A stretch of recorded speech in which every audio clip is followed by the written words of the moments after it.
بسم اللہ الرحمن الرحیم۔ السلام علیکم ورحمۃ اللہ وبرکاتہ۔ پیشاب کے ٹیسٹ کی سیریز چل رہی ہے۔ پہلے ہم نے کیمیکل ایگزامینیشن پر بات کی تھی، فزیکل ایگزامینیشن پر بات کی تھی۔ آج ہم کیمیکل ایگزامینیشن پر بات کریں گے۔ Let's discuss about the chemical examination of urine. تو اس میں سب سے پہلے ہم دیکھتے ہیں کہ جو پیشاب کی رپورٹ ہمارے سامنے آتی ہے تو اس پر لکھا ہوتا ہے کہ پروٹین۔ تو پروٹین ٹیسٹ کے بارے میں ہم بات کریں گے کہ عام حالات میں ایک صحت مند انسان کے پیشاب میں پروٹین کا اخراج نہیں ہوتا، اس کی نارمل ویلیو نیگیٹو ہے۔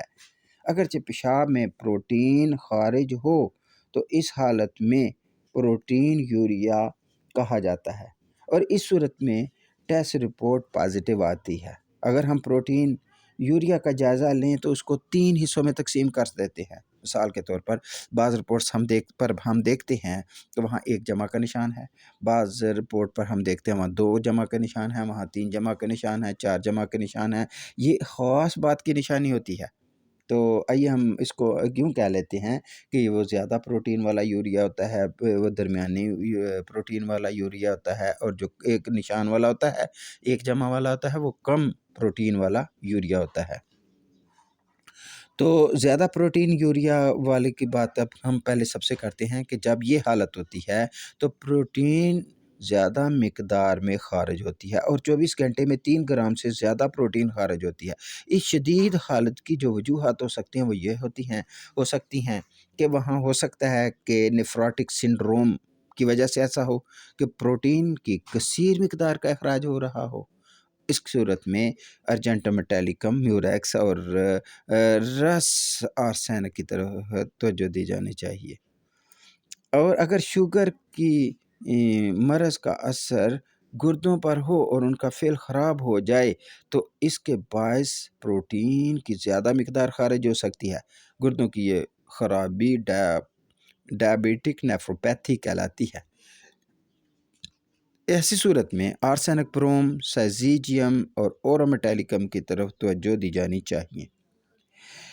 گردوں کی مزمن امراض میں، کرونک امراض میں پروٹین کی مقدار زیادہ خارج ہو سکتی ہے، تو ایسی صورت میں السیرم، زنجبر، ویسیکیریا کی طرف توجہ دی جانی چاہیے۔ اور درمیانی پروٹین یوریا کے بارے میں ہم بات کرتے ہیں کہ جب یہ حالت ہوتی ہے تو 24 گھنٹے کے اندر 0.5 گرام سے 3 گرام تک پروٹین خارج ہو سکتی ہے۔ اس درمیانی پروٹین یوریا حالت کی جو وجوہات ہو سکتی ہیں ان پر ہم بات کرتے ہیں۔ ہو سکتا ہے کہ گردوں میں انفیکشن ہو جائے، اور تو اس کی وجہ سے درمیانہ درجہ کی حالت پیدا ہو۔ ایسی صورت میں ایسڈ فاس یورینم نائٹرکم اور بیلاڈونا کی طرف توجہ دی جانی چاہیے۔ ڈائبٹیز کی وجہ سے گردے خراب ہوتے ہیں تو یہ حالت پیدا ہوتی ہے، تو سائزیجیم سفلینڈرا کی طرف توجہ دی جانی چاہیے۔ دل کے فیل ہونے کی حالت میں اگر یہ صورتحال پیدا ہو جائے، پروٹین خارج ہونا شروع ہو جائے درمیانے درجے کی، تو کیکٹس ناجا ڈیجیٹیلس کریٹیکس کی طرف توجہ دینی چاہیے۔ اگر یہ جو صورتحال ہے کم پروٹین یوریا کی، اس پر جب ہم دیکھتے ہیں کہ کم مقدار میں خارج ہو رہی ہے تو اس وقت 24 گھنٹے میں 0.5 گرام سے کم مقدار میں خارج ہو رہی ہوتی ہے، اور یہ حالت کم پروٹین یوریا کی حالت کہلاتی ہے۔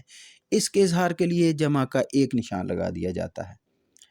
تو اس کی وجہ یہ ہو سکتی ہے کہ پیشاب کے راستے کی انفیکشن ہو گئی ہو، یعنی UTI ہو گئی ہو، تو ایسی صورت میں بیلاڈونا، آرسینک اور کینتھرس کی طرف توجہ دی جانی چاہیے۔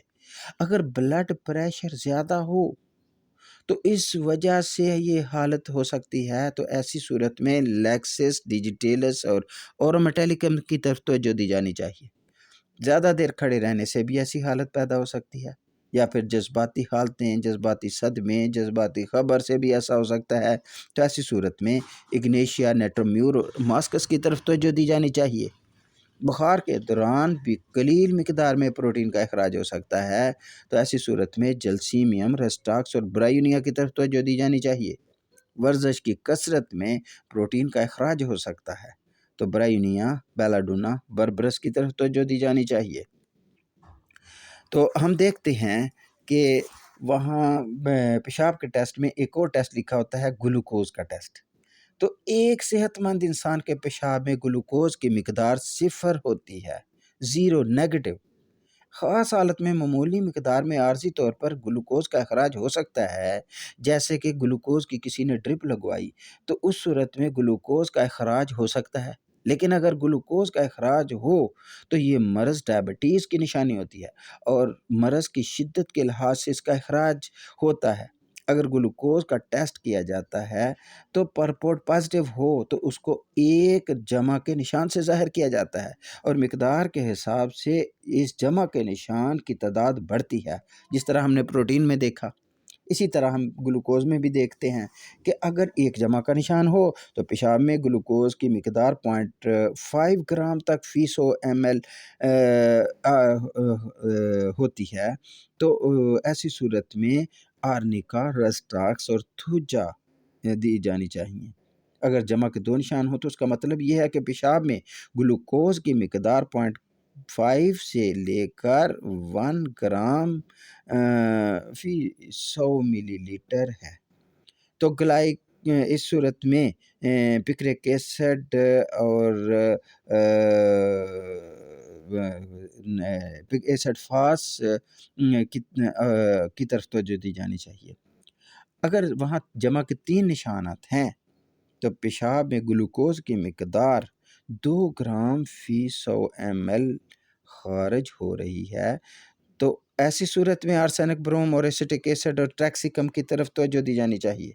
اگر وہاں 4 نشانات ہیں تو اس کا مطلب یہ ہے کہ پیشاب میں گلوکوز کی مقدار 2 گرام سے زیادہ فی 100 ملی لیٹر ہے. تو ایسی صورت میں سائزیجیم، یورینم نیٹرکم اور تھائروڈینم کی طرف توجہ دی جانی چاہیے. وہاں ہم دیکھتے ہیں کہ وہاں کیٹون باڈیز بھی ہو سکتی ہیں.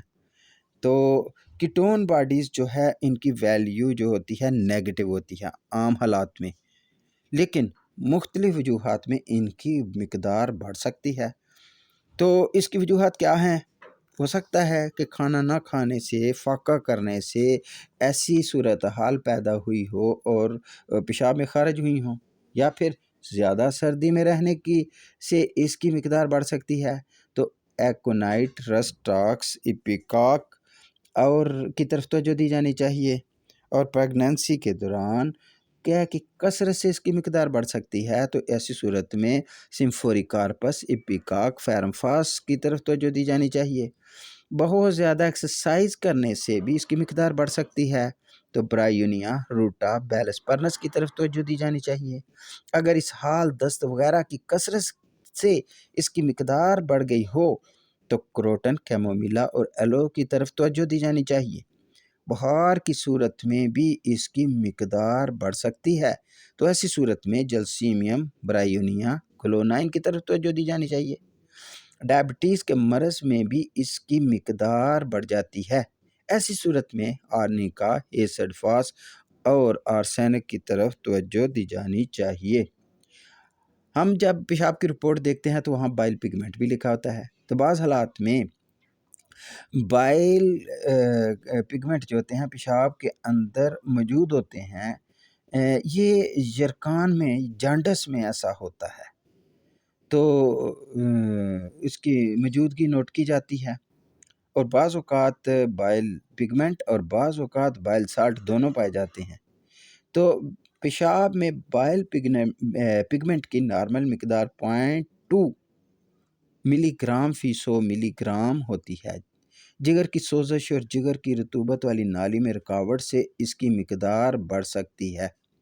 تو ایسی صورت میں مرکسال، چیلیڈونیم اور چنینتھس کی طرف توجہ دی جانی چاہیے. یوروبیلینوجن بھی پیشاب میں اس کی نارمل ویلیو جو ہوتی ہے 0.1 سے 1 یونٹ فی 100 ملی لیٹر ہوتی ہے. بعض خاص حالات میں پیشاب میں اس کی مقدار بڑھ جاتی ہے.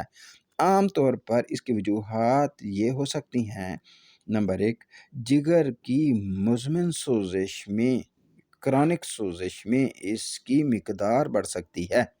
تو چیلیڈونیم، چنینتھس اور ٹریکسیکم کی طرف توجہ دی جانی چاہیے. ہیپاٹائٹس میں اس کی مقدار بڑھ سکتی ہے. ایسی صورت میں کارڈسمار، لائکوپوڈیم اور ہائیڈراسٹس کی طرف توجہ دی جانی چاہیے۔ اسی طرح ملیریا بخار میں بھی اس کی مقدار بڑھ سکتی ہے، تو چائنا، جیلسیمیم اور چینینم سلف کی طرف توجہ دی جانی چاہیے۔ ہیمولیٹک انیمیا میں اس کی مقدار بڑھ سکتی ہے، تو ایسی صورت میں فیرم ایسیٹک، فیرم میٹیلکم، لیسیتھین کی طرف توجہ دی جانی چاہیے۔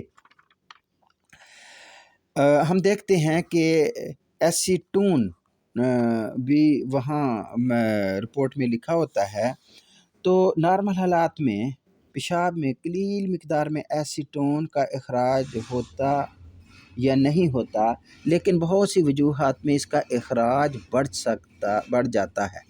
غذا میں گوشت کے زیادہ استعمال سے اس کی مقدار بڑھ سکتی ہے۔ اگر اس سے کوئی تکالیف پیدا ہونا شروع ہو گئی ہوں تو پلساٹیلا، مرگ سال اور نقص امیکا کی طرف توجہ دی جانی چاہیے۔ ڈائبٹیز یا کینسر میں اس طرح کا ٹیسٹ کروایا جاتا ہے۔ بہت زیادہ فاقہ کرنے والے لوگوں سے ایسیٹون کی مقدار بڑھ جاتی ہے، تو ایسی صورت میں الفالفا، فیرمفاس اور ایبس نیگرا کی طرف توجہ دی جانی چاہیے۔ ڈائبٹیز میں کوما کی حالت میں ایسیٹون کی مقدار اس قدر بڑھ جاتی ہے کہ منہ سے بو آنے لگتی ہے، تو آرسینک، آیوڈائڈ اور مرگ سال، آرسینک اور آیوڈین واضح رہے، آرسینک آیوڈائڈ اور دوا ہے، اور آرسینک علیحدہ دوا ہے اور آیوڈین علیحدہ دوا ہے جو میں تجویز کر رہا ہوں، آیوڈین اور مرگ سال کاربوائڈ کی طرف توجہ دی جانی چاہیے۔ تو اسی طرح ہم دیکھتے ہیں کہ بعض اوقات پیشاب میں خون آتا ہے، تو پیشاب میں خون آتا ہے تو ایسی صورت میں اس کی جو نارمل ویلیو ہوتی ہے، پیشاب میں خون نہیں آنا چاہیے، نارمل ویلیو نیگیٹو ہونا چاہیے۔ تو نارمل ویلیو، اس سے مراد یہ ہے کہ نارمل حالات میں پیشاب میں خون نہیں ہوتا، لیکن بعض خاص وجوہات سے خون آنے لگتا ہے۔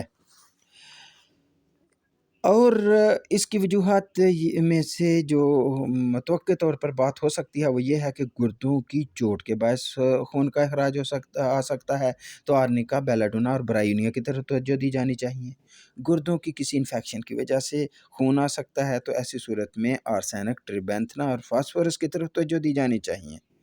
اسی طرح گردوں میں پتھری کی وجہ سے خون آ سکتا ہے، تو ہیمامیلس، آرنیکا اور سٹافیسیکریا کی طرف توجہ دی جانی چاہیے۔ گردوں کے مزمن کرونک امراض میں ایسا ہو سکتا ہے تو چینینم سلف، تھلاپسی برسا اور پلساٹیلا کی طرف توجہ دی جانی چاہیے۔ گردوں کی ٹی بی کی وجہ سے ہو سکتا ہے تو ایسی صورت میں بسیلینم ٹیوبرکلینم کی طرف توجہ دی جانی چاہیے۔ پیشاب کے راستے کے زخم کی وجہ سے ایسا ہو سکتا ہے، تو ایسی صورت میں آرنیکا، میلیفولیم اور اوسیم کین کی طرف توجہ دی جانی چاہیے۔ مثانہ کی چوٹ کی وجہ سے بھی خون آ سکتا ہے، آرنیکا، ہیمامیلس، سٹافیسیکریا کی طرف توجہ دی جانی چاہیے۔ یہ خون بہنے کی بیماری، بلیڈنگ ڈس آرڈر کی وجہ سے بھی خون آ سکتا ہے، تو ایسی صورت میں میلیفولیم، ہیمامیلس کی طرف توجہ دی جانی چاہیے۔ خون سرخی مائل ہو سکتا ہے، سیاہی مائل ہو سکتا ہے اور جمع ہوا خون بھی ہو سکتا ہے، تو ان جو میں نے ادویات بتائی ہیں ان کی طرف توجہ دی جانی چاہیے۔ اگر ہم بعض اوقات دیکھتے ہیں کہ وہاں زیادہ اس کو وضاحت سے لکھا ہوتا ہے کہ یہ جو ہے وہاں آر بی سیز ہوتے ہیں، تو آر بی سیز کی بالکل کوئی مقدار نہیں ہونی چاہیے۔ اس کا مطلب ہے کہ وہاں جو آر بی سیز خارج ہو رہے ہیں تو وہاں دعا کو طلب کر رہی ہے یہ صورتحال، تو ایسی صورت میں ٹیریبینتھنا، لائکوپوڈیم اور ہیمامیلس کی طرف توجہ دی جانی چاہیے۔ یا پھر ڈبلیو بی سیز خارج ہو رہے ہوتے ہیں، تو اگر ڈبلیو بی سیز خارج ہو رہے ہیں تو ایسی صورت میں جو ہے ڈبلیو بی سیز خارج ہو رہی ہیں، تو ایسی صورت میں اس کی وجوہات ہو سکتی ہیں۔ ہو سکتا ہے کہ گردوں میں انفیکشن سے ان کی مقدار بڑی ہو، تو آرسینک، بیلاڈونا اور آرنیکا کی طرف توجہ دی جانی چاہیے۔ اسی طرح گلومیرولو نیفرائٹس کی وجہ سے ان کی تعداد بڑھ سکتی ہے، تو بربرس، کیورارے کی طرف توجہ دی جانی چاہیے۔